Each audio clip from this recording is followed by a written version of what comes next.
Hello everybody, Xanafar here, and today I'm doing a review of the final episode of Ultraman Blazar episode 25. So let's get into it. Let's talk about the characters. Let's talk about Gento. So Gento in this episode I would say is really good. One scene I really liked with Gento was the scene when he tells Blazar to rest and he realizes he's still alive. And Blazar wants to merge with him, and he gives leadership to Teraraki, and he's crying. I kinda took it the scene. Gento knows it might be his last fight, and he might not come home. And I thought that was really well done, really emotional, and just really well acted and voice acted. And then at the end of this episode, Gento is able to go home to his wife and his kid. Let's talk about Emi. Emi was also really good in this episode. Emi in this episode reveals the truth about V99. It was humanity invoked the war. Or I should say, Udobashi. I thought that was interesting, the fact humanity was the villains. But Emi saves the day in this episode by altering peace to V99. I thought that was a nice way to end the series, not destroying the aiming threat, but just altering peace. I don't think that happened in Ultraman yet, so it was a nice ending.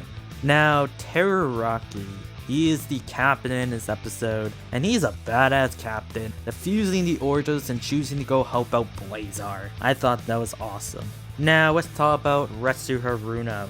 It was awesome to see him save Emi in this episode, and it was cool to see him reveal the truth. He was really good in this episode. I really liked him.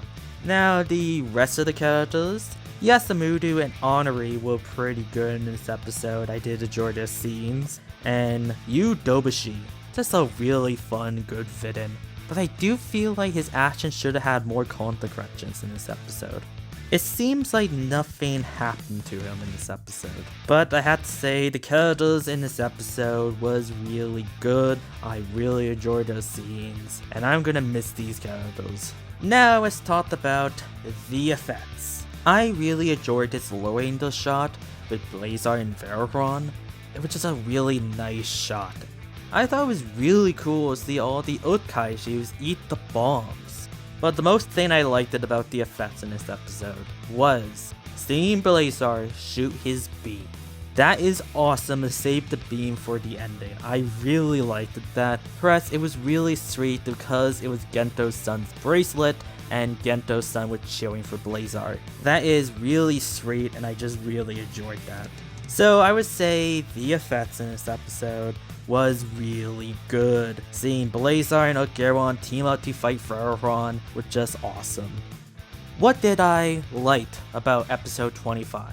One thing that kinda surprised me and I was not expecting to see was there was no reveal scene with Gento being Blazar. Gento's identity with Blazar is still a secret, and that is interesting the fact they did that, because usually they reveal that. So it's kind of a nice change of pace that they kept it a secret. One thing I really liked about this episode was seeing Blazar talk and saying Gento's catchphrase. I thought that was a really great scene, just really awesome and interesting. My final thoughts for Ultraman Blazar episode 25. I thought this was a really good ending for Blazar. I really enjoyed this final episode, and I'm gonna miss this show. I'm gonna miss the characters, I'm gonna miss Blazar's roaring. This show was fun, and I'm gonna miss it quite a lot. Well, that is it for this review. Thank you so much for watching all of these episode reviews. Tell me down below what you thought of episode 25 of Ultraman Blazar. I would love to hear your thoughts. If you're new, subscribe. If you like this video, drop a like for this video. Xanafar is out.